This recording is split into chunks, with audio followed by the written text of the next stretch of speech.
Namaskaram. My name is Ulpala and I am a teacher at Hatha Vidya Traditional School of Yoga, Dubai. As we celebrate International Yoga Day, we at Hatha Vidya Traditional School of Yoga would like to share some insight on this popular topic known as yoga. Yoga today has been commonly misinterpreted as the performance of asanas only. That might be the only reason why popular topics like yoga and meditation, yoga and mindfulness, and yoga and breathing or pranayama are widely marketed today. While in reality, asanas, that is postures, pranayama, the breathing techniques, and dhyana, the meditation, are all a part of yoga itself. After achieving asana jaya, that is mastering the asana, most of the practitioners often stumble upon a roadblock to their journey. They start seeking to understand most of the time and to comprehend on the subtle changes in their body and mind which the asanas would have generated.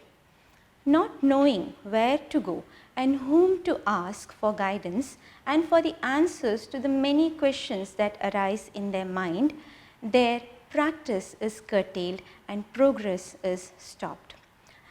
As per sage Patanjali, samshaya or doubt is one of the obstacles in the path of yoga. This is where the reference of textual understanding comes in, and that is the very topic that we are going to discuss today. Many texts on yoga are widely available.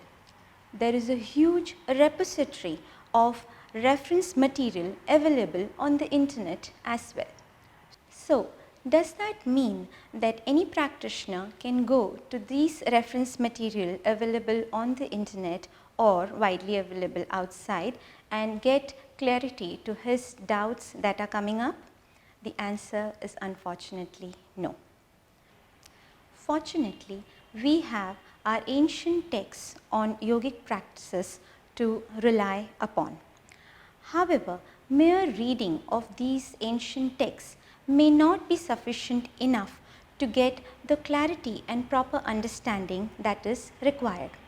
There is an unspoken and hidden link amongst these texts which till date remains a mystery to many. And this missing link is connected when an acharya comes into picture.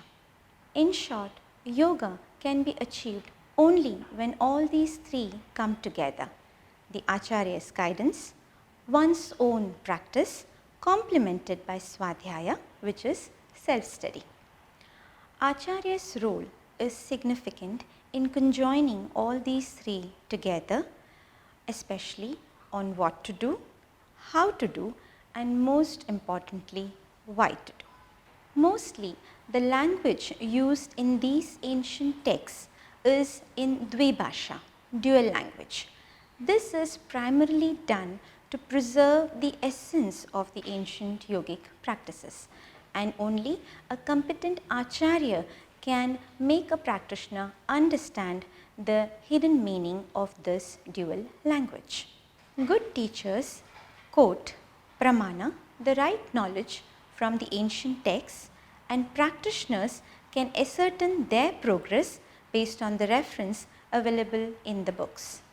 In the ancient text Hatha Yoga Pradipika, there is a verse which says Gomamsam bhakshet nityam, which means eating the cow's flesh every day, and pibet amaravarunim, which means drinking alcohol. Now, the actual meaning is codified here. What actually it tries to refer to is go meaning the tongue and gomamsam bhakshayet meaning inserting the tongue into the nasopharyngeal cavity.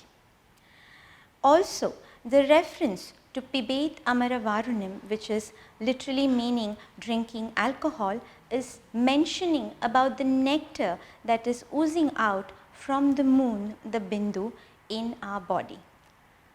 This all is a higher practice, and in order to preserve the essence, as we already mentioned before, the codified language or Dvibhasha is used.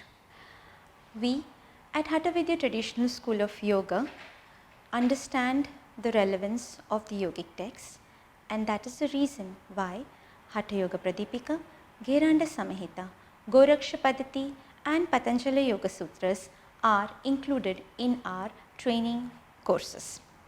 Also, Siddha Siddhanta Padati and Shiva Samahita are included for the advanced practitioner courses. Hope you have got a glimpse of incorporating the relevance of textual understanding into the yoga practice. Thank you and namaskar.